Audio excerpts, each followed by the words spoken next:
Thank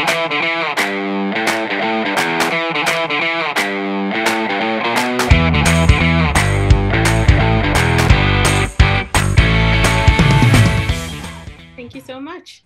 All right, everybody, thank you for joining us. And, just before I start this panel, I'd love to have our presenters present themselves and introduce themselves, a little bit about their background, and also what you're doing and the great work that you're doing. And let's start with David. Terrific. Well, thanks so much for having me, and thanks to everyone at Everflow. It's a terrific day here. So, yeah, I'm David Berkowitz. I'm the founder of Serial Marketer, marketing consultancy, where I work a lot with startups that are trying to target brands and agencies. And a couple of years ago, I founded the Serial Marketers Community, based heavily on Slack. Now has about 1,150 members, and just great people who learn from each other and we have the motto that I had from day one: learn, try, and share. And that's what the community is really all about from a marketing perspective. Sounds good. Brian? Hi, thanks for having me. My name is Ryan Green. I am the co-founder and CEO of Gridwise. A little bit on myself. I'm living in the city of Pittsburgh, Pennsylvania. I've lived in about 12 different states across the U.S. Was active duty military as an officer in industry banking, and now I'm running a software company called Gridwise.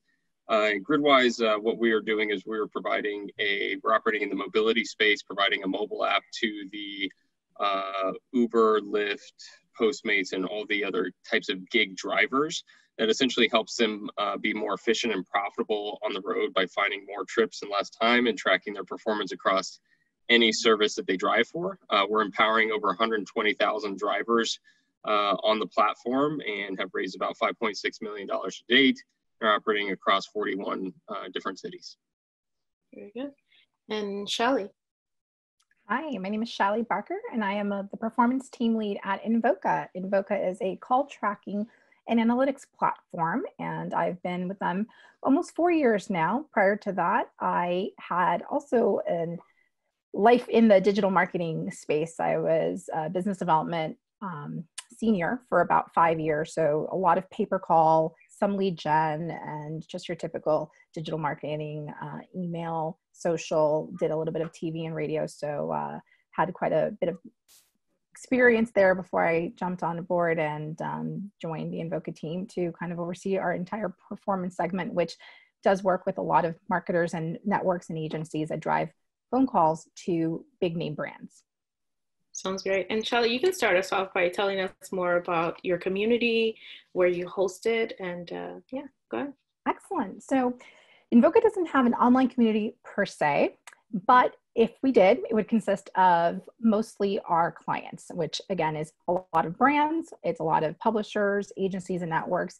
And the reason why I say that we don't have an online community per se is we attempted to do this quite a few years ago, and the results weren't really well. And I'll dig into that a little bit later, as I know there's a question coming up, and tell you why it didn't work for us. But we do talk to the community that we have a lot using our knowledge base, our support portal with our clients, blogs. We're very active on social media, and our monthly performance newsletters that I also send out as well.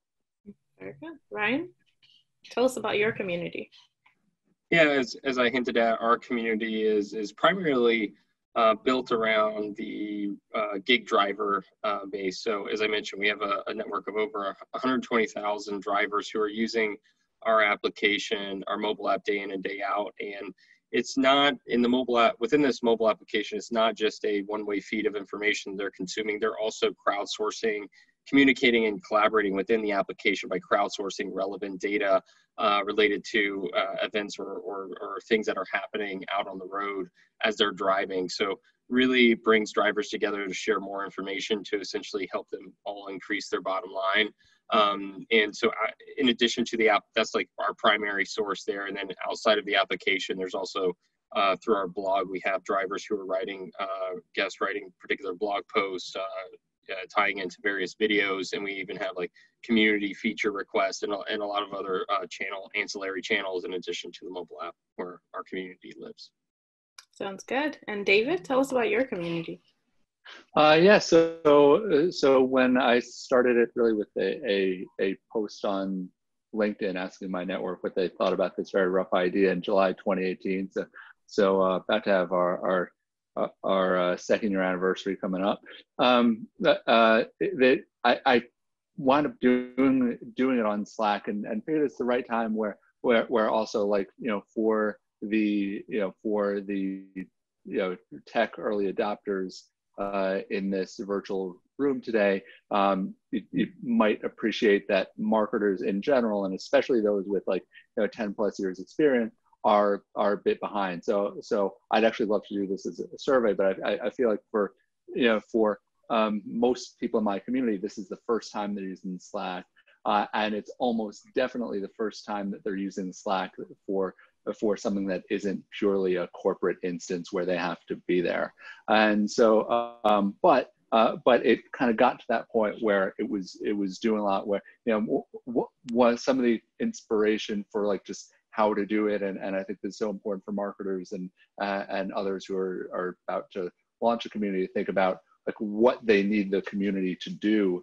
And I call it the South by syndrome, because in my world, once January, February, and especially March hit in a normal year, these are obviously not normal times, then it's everyone's talking about South by, but it's really a small share of people. It's a few thousand people on the corporate side who are going, and it sounds like they just drown out everything. And people like me are annoying as hell. It's oh, what thing are you going to? How's the party? And so once you get on these forums, then it's just and so you have this same thing going out to 1,000 people, and 950 of them are just shut the hell up.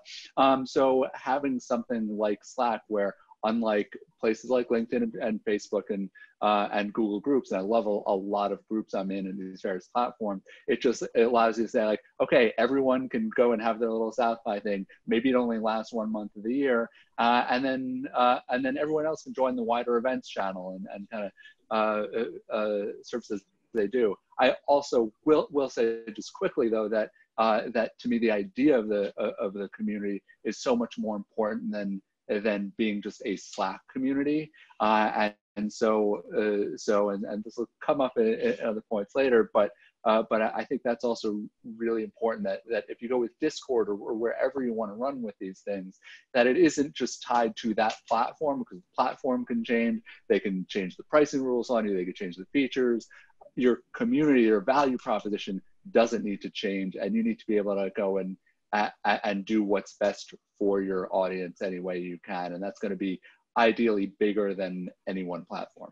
Yeah, thank you so much. And, coming up with that importance of having a community, I would like to ask Ryan, how do you use your community towards your business goals? Because I think it's really interesting, the people that you work with and the gig employees that you work with. So tell us a little bit more about that. Yeah, I would say is, at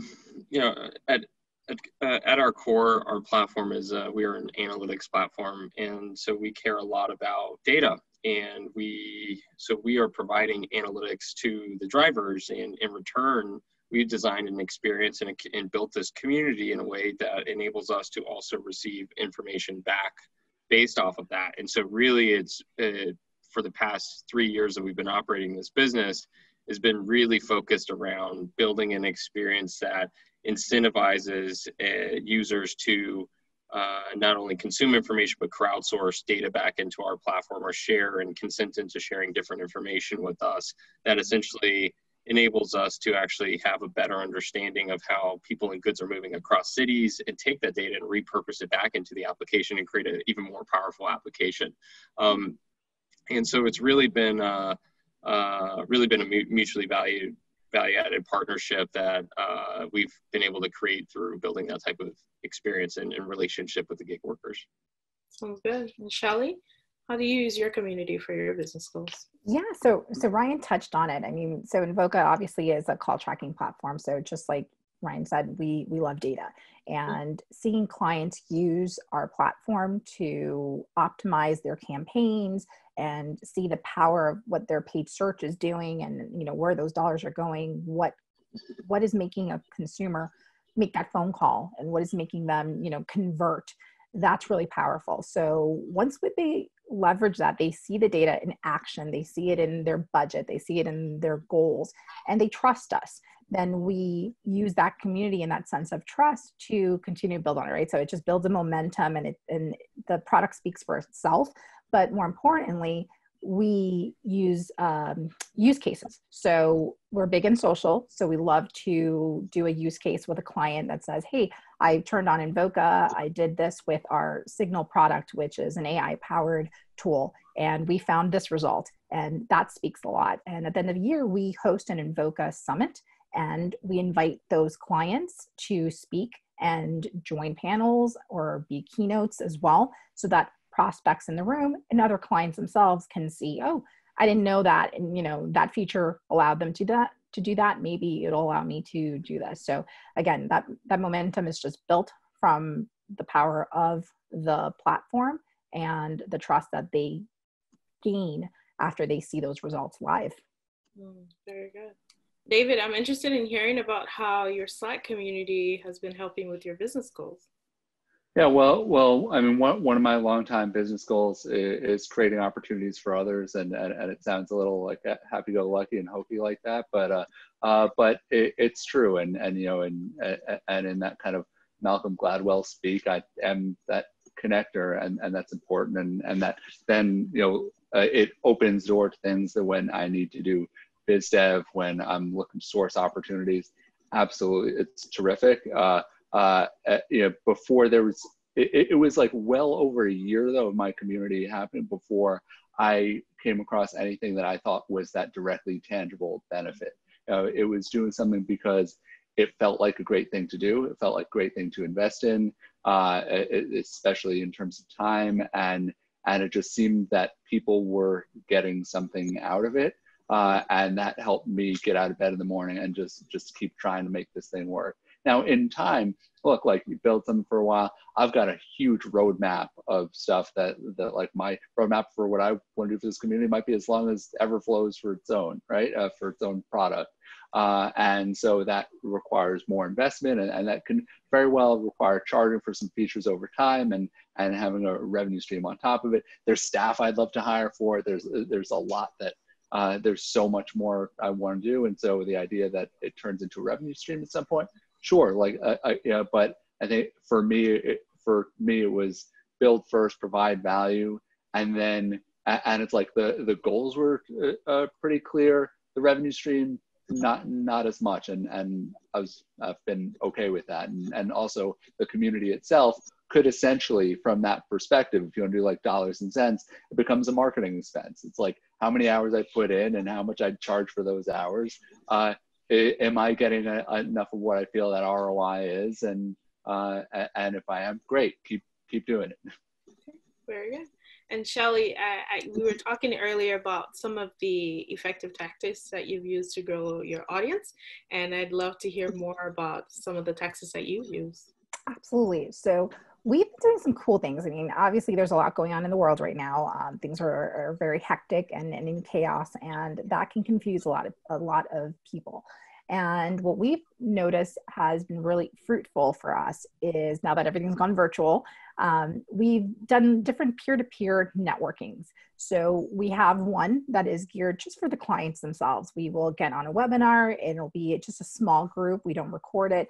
And it's just to let them hear each other speak, right? One company that's on the West Coast and, going through the same thing as one on the East Coast, and they don't know because they haven't talked before. So letting them know that volume has gone down in phone calls. There's a lot less, ability to do things on the market right now than there was 4 or 5 months ago. So that's normal. And it gives them that sense of relief that, okay, it's not just me. It's not just me as a company. It's not just me as a person.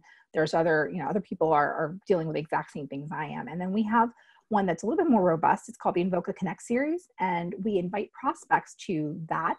It's a little bit larger. We have some of our brand accounts that will speak to what they've been using Invoca for and the measurements that they've seen. And like everything, we surprise them and we've delivered food. We've literally have called multiple places and had food show up to the attendees' doorstep so that they can have an actual lunch and learn with us. And who doesn't, like that? And we also see that obviously engaging with partners like Everflow on these type of panels also helps in being effective when we want to grow that audience, because someone that doesn't know Invoca will, go ahead and go to invoca.com and say, hey, what are they? I could use a call tracking platform provider, or vice versa. If they don't know Everflow, we'll announce this on our blog and they'll go ahead and check out Everflow and see, hey, I can use them for my analytics as well. Yeah. So going along with that theme of partnerships, and a lot of us that are joining are entrepreneurs or entrepreneurs in the making. How important are partnerships in growing your audience? And what are some of the things that we need to look out for when we're considering partnerships to grow our audience and communities? For me? Yes. Sorry. No, you're fine. Yeah, I mean, I would say try new things. And it's because I know we tend to be like-minded or like something and just stick with that. But I tend to look for partners in different verticals, in different areas of tech, in different things that I didn't even, know before. And that has allowed me to find a new audience and find a new, something cool that I could follow now on LinkedIn or on Facebook or, wherever the case may be. And getting out of my comfort zone has helped me in my position go back to my team and Invoca and say, hey, we didn't try this before. I know that, they don't do pay per call, but they do this. And it might be interesting that we can grow our roadmap in the future by simply trying something instead of just staying focused on the one title I have, the one segment that I work with. I like to just be broad and know a little bit about everything and just meet a lot of people in different backgrounds so that I always have something, if a client needs someone that wants analytics because of, Uber that is driving, okay, Gridwise, I have that in my back pocket now. If I want someone, someone asks about, hey, do you have any communities that I can look at? Now I can talk about David and his Slack group, which I had no idea even existed. So that has been super helpful in broadening my scope and really growing my audience. Very good. And David, I do want to know about some of, not just the growth tactics that you've used to grow your audience, but also with you, how have partnerships helped you grow your audience? Well, some of it is, it's funny because hosting a community like this, especially on the B2B front, it reminds me a lot like I've been blogging since around 2004 in some way, and in 04, 05, 06 when you're blogging, it gave you it was like a ticket to an exclusive club, and there are bloggers all over the place, many who were incredibly well known, who would just they just love to have you in the club, and the same thing, one of my favorite community organizers, David Markovich, who runs Online Geniuses. Now there's like a 25,000 member community. He's brilliant. He knows how to monetize stuff. He's far tech savvier than I am. And it's like, we met in Koreatown in Manhattan here, just around the corner from me, back when you could actually meet people in person. And so there are things like these unofficial partners. He's been so supportive of what I'm doing. I've referred companies to his pro community, and it's just been so unofficial in a lot of ways, but there are people like that who've been such important catalysts in just how I'm doing and how I'm doing it and how I think about things. Even like the advisory board that I have for the community, it's for people who, none of whom I expected to play such important roles, but who gave me ideas that I wasn't expecting. Not surprisingly, one of the people in the group, she's someone I actually worked with for 5 or 7 years, and she said to me, she was actually the first person I remember exactly where we were having lunch. I get nostalgic for meeting people in person, but I remember where we were the moment she's like, I wish I could pay for this community. I'm like, okay, I want to know everything you think now.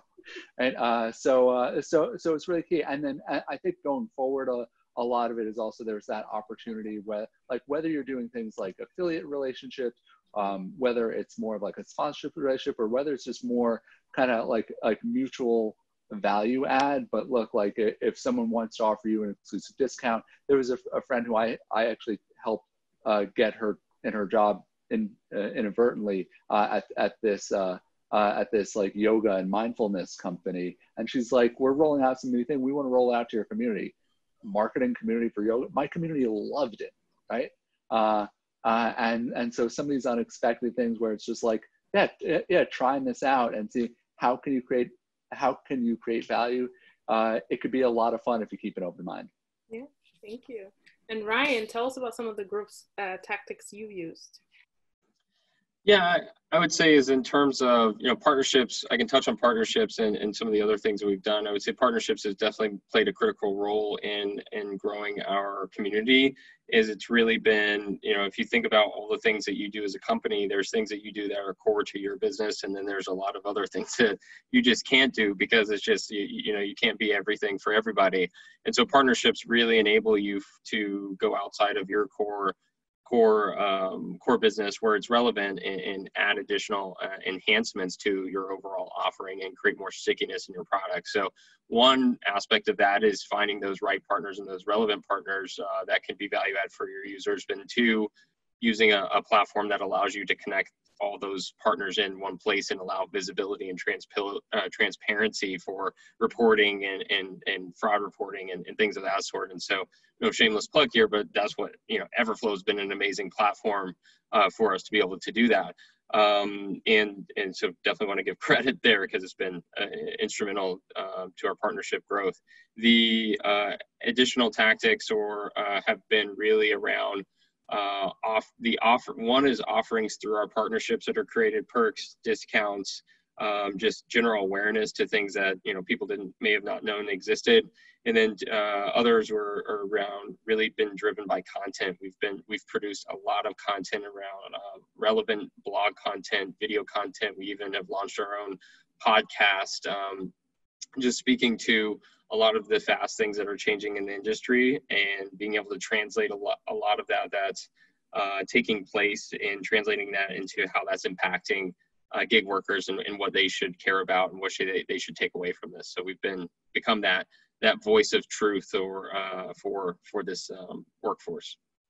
Thank you.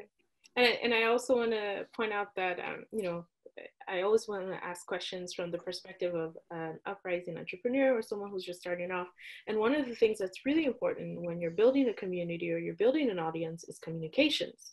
And so I'd like to ask you all, and let's start with, Ryan, what do you think is the right cadence for pitching to your community? And along with that same question, how do you communicate to your community to let them know that, you're giving them as much value as possible?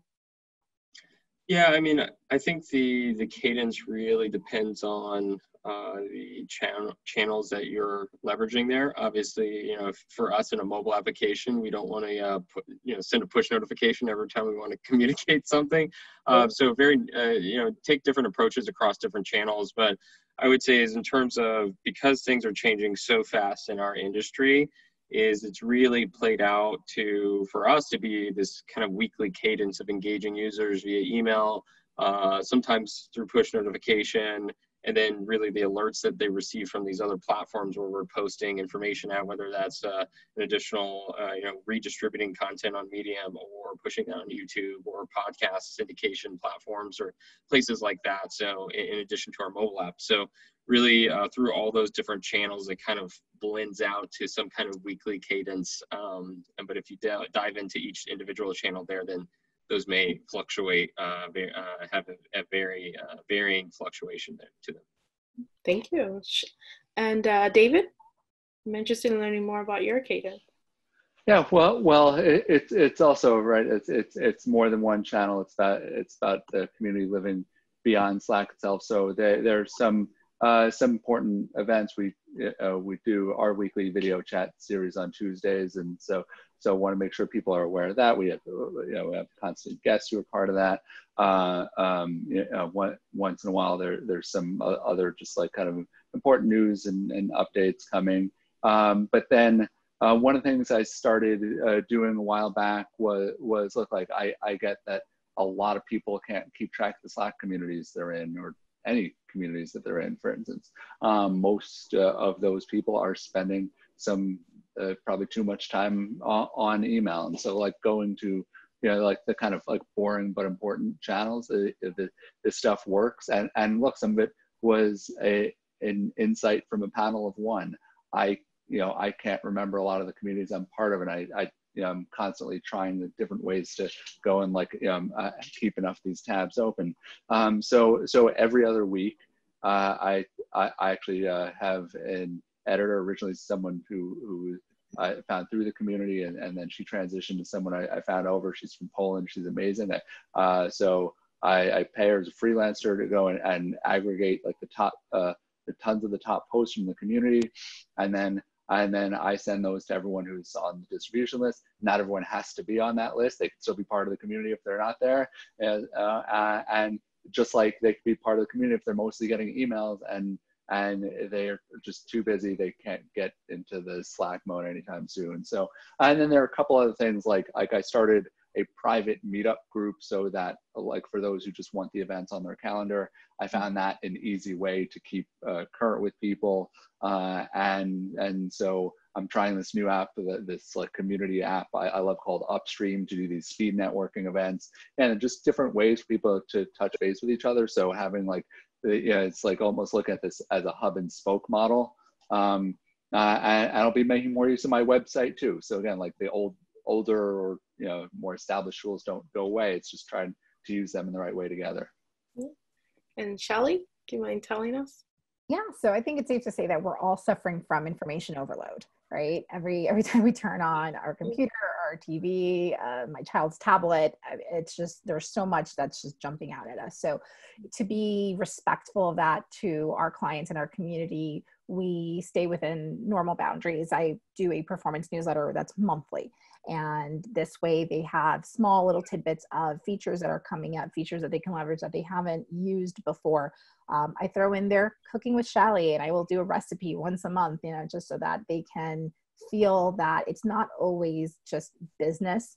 It's also just pleasure. And hey, I can read something that's not going to overload me right now. It's just a good recipe on avocado egg rolls.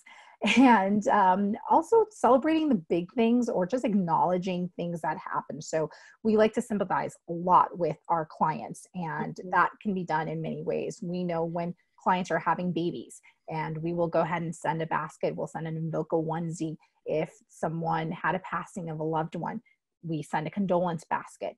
I had a client that, fell down and broke a bone. So we send a basket there for sympathy. So it's just, again, showing them that it's not just about us collecting their payments on a monthly basis. It's also them realizing that they do have someone that they can trust, someone that values them as a client, and more importantly, as a person, which is so difficult nowadays. I feel like a lot of times when we talk with businesses, it's just, how can they get something from me? And this is a little bit more of, we're all in this together right now, and everybody needs just to have that moment of thank you. I received this basket. I received just a gift card, to go to a coffee shop. Just keeping things very personal is one way that we've seen has been very effective.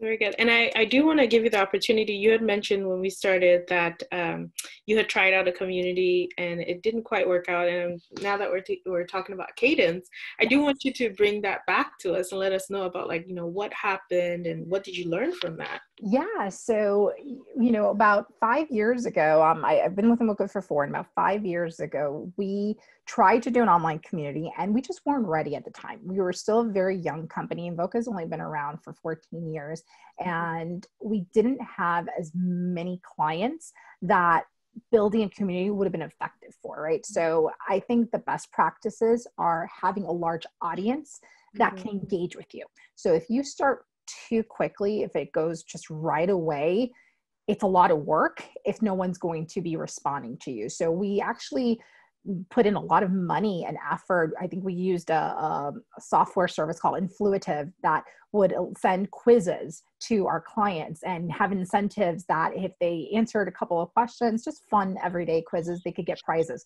Well, we quickly realized that mostly employees were the ones that were winning those prizes and doing those quizzes, because it was like pulling teeth to get some time from clients to do that because they were busy. So that's huge in when is it right time to go ahead and build that community. It's definitely when you have a time to dedicate a resource. I believe that building community can require it's a full-time job. It's literally someone that will every day be able to engage with that audience, be able to send something, you know, or create something, have something ready for next month, the month after, for a holiday, different ways that they can think about it. It shouldn't be someone's side job because things happen. You get very busy, and then that community kind of gets left behind. So it can go both ways. And that's why I mentioned it just wasn't the time for us. It might be the time, you know, now we are way bigger now than we were 5 years ago. And we definitely are plugged into a lot more areas. And we have a lot more partnerships now. So I think it might be time to reinvest in that opportunity, but definitely not when we were just, you know, learning to crawl, and it just didn't work out the way that we had hoped at the time. Yeah. And that takes me right into my next question. And I'm going to ask you, Ryan, you know, when do you think is the right time or the right place to start building and devoting resources to a community in your business? And you can use your own example, or you can tell for those of us that are rising entrepreneurs when we should start doing that. Of course. No, I mean, I think as, you know, as we just heard that it depends. It may not make sense to do it if you feel like maybe if you're in a particular business and it may be too early to try to start building a community, while in another type of business or another industry, it may be the first thing that you build to lead to something bigger. In the case of David, is you know, he's building an amazing community on Slack. And that could continue to grow on Slack, but that could also lead to, you know, maybe next year we're all attending David's conference for marketers because it's led to something, you know, much bigger. So I think it really depends on the type of the industry you're operating in, the type of product or service you're trying to offer that really dictates what that timing is. I would say for us, it made sense to really prioritize and focus on building community early. Because we were taking this approach of we wanted to go city by city and build networks and communities of drivers and gig workers, and use that for the benefits of gaining more virality on a market by market basis, and having a better analytics understanding of people and goods movement. And so what we were doing was we'd create Facebook groups. Our first product wasn't even a mobile app. It was a weekly email and a text message service. And then we would create a Facebook group where we were trying to exemplify a lot of the same types of messaging or communication or collaboration behaviors that we would think would happen in our app in the future, and testing that out on Facebook groups. But then, so we'd have a digital presence, but then we also went to where we knew a lot of our users were offline, which was at the airport lots. So they would be waiting at the airports for rides. And so what we would do is we would take coffee and donuts and set up a table and actually provide coffee and donuts to all the drivers there at the airport, and use that as a platform to engage with users, create more awareness around Gridwise, but really build that sense of community around Gridwise and what we're doing, and how we're becoming this advocate for the gig drivers out there. So really is, for us, it made sense early on, but for others, it may not make sense until you have more resources to dedicate to that. If you need resources for dedicating to that, depends on how you're doing that and what your business is. Yeah. David, do you want to add? Yes, you know, so much of it is just like getting the goals in place, and just comes down to some of those fundamentals, and like, do you have that great value proposition, and then you know, you can go through that in a number of ways too, right? You might actually have to do this more than once, because if you change the business model for the community, if you start to encourage sponsorship, if you change how it goes from open to invite only or vice versa, all of these can change what that value is, and how you best provide it. And it's like, just accepting that this is always going to be more work than you have time for. So there's always going to be a lot more to do where you just have to go and turn your phone and laptop off at the end of the day, or or tell your colleague who's running it, just don't go on the community this weekend. It's okay. I'll man it if something really breaks. Just and allowing for the fact that so much of this it happens nonstop. I also have to appreciate that when I get my analytics in Slack, I see you see the percentage of conversations even on a free community that are private versus public. Mm-hmm. For my community, it could be 70 or even north of 80% private. And that means I don't know most of what's even going on in my community. And that's great. Yeah. And just accepting that, as long as you're either getting hard data from it that this is being successful for you, or you're getting your anecdotal data that's just people thanking you for doing this and thanking others in the community for being so supportive of them, then it's as long as you know what you're getting out of it, then accepting what you don't know is some of the fun of it. Yeah, thank you so much for that. And, I just want to ask you, David, what role do you think communities should be or should take in building up successful businesses? And this is a really interesting question for you, because you started off with the community and sort of the business came out of the community. So what do you think the role of building a community should be in building a successful business? Well, yeah, it's also, there's the saying that you are who your network is. And really, I might be a little more cautious in trying to extract value from the community. But there's also, I know that there are more and more people who are going to be faster to pick up the phone because they're in here. And I vet every single person who comes in. I'm constantly looking at what they're up to, and just there are many. I wish I had time for constant conversations with every single one of them, but I'm also glad that I don't. And so it's this creates opportunity, and especially now, it was this weird realization that hit me right after the quarantine started, and in New York City it hit hard and fast right around March 15th, and that's this community went from something, even for me, that was a nice to have to a need to have. I need groups like this. I function better with things like some of my own events on the calendar, even as a member, right? And there are things I go to all the time, and I look, a friend of mine, a design, this designer fashion brand was looking for agency recommendations. The people who came forward with it were people I never would have realized were just amazing for it, right? So here my value is I just help my friend in a big way, and she might hook me up with a suit. I'm going to hold her to it when she watches this video. This is this kind of stuff. I just couldn't do this, and I couldn't be as effective at what I do, just like how I think that's true for a lot of the members too. Thank you so much. And Shelly, do you want to add to that? Yes, so I think that a big role that they can play in is in the loyalty of the product, right? So again, them feeling that love, them seeing the results that our platform provides to them just drives that sense of loyalty and gives them the ability to refer us to other clients. So if they know that another, a vendor of theirs or another advertiser or another affiliate or publisher of theirs needs call tracking assistance, they can come back to us and say, hey, I know this person would definitely benefit from Invoca's help.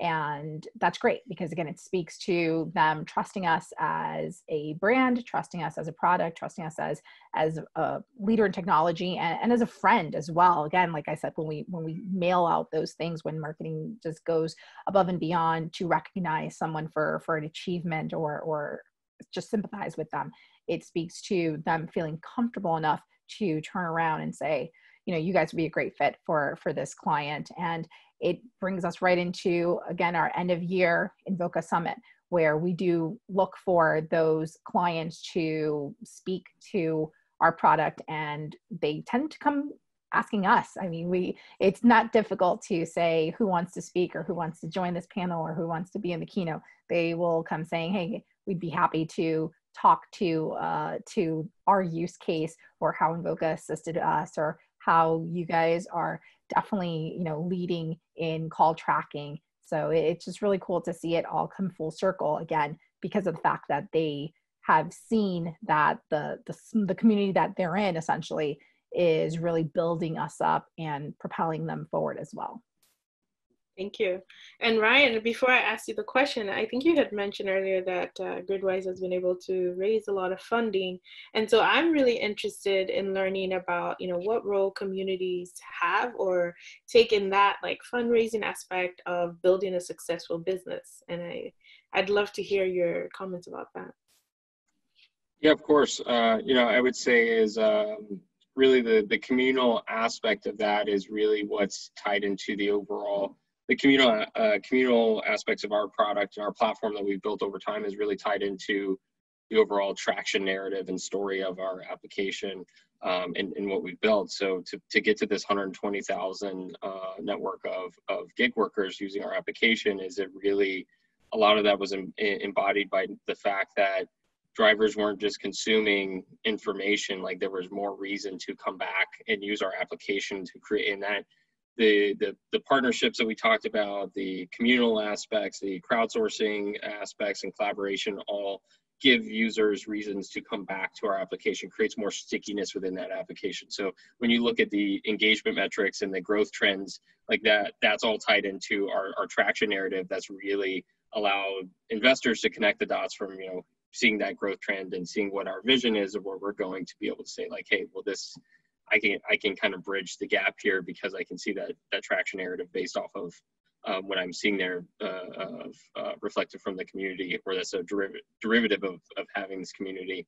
I would say that, you know, communities and the roles that they play are really, I think for a lot of companies or products or services is it's a stickiness enhancement or stickiness factor to what you've built, is really giving people a reason to come back, an additional reason to come back and use your platform. So let's take Facebook, for example.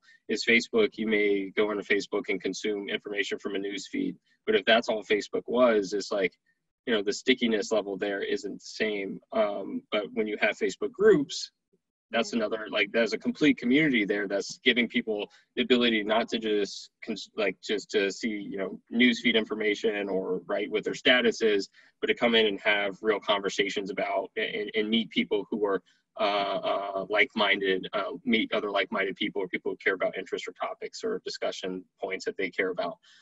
So I think is incorporating, you know, the tangential aspects of that into any product, not to say everyone needs to go build groups or forums in their application or products is key, but it's more of just finding ways to connect the nodes of the networks that you're building, just not have them be individual siloed nodes, but to find ways to connect them all. And if you can connect them all, then now what you've built is a product or a platform or service built off of network effects. And if you have network effects powering your business, then now you've reached the tier of, you know, the most powerful companies in the world who also are powered by network effects, and that gets investors really excited to see those. Thank you so much. And thank you everybody on the panel. Thank you, David. Thank you, Shelly. And thank you, Ryan, for joining us, and everybody who's joining us in the audience. Thank you for your time. And yeah, thank you. Thanks, Nancy. Thanks so much. Thanks for having us. It's great.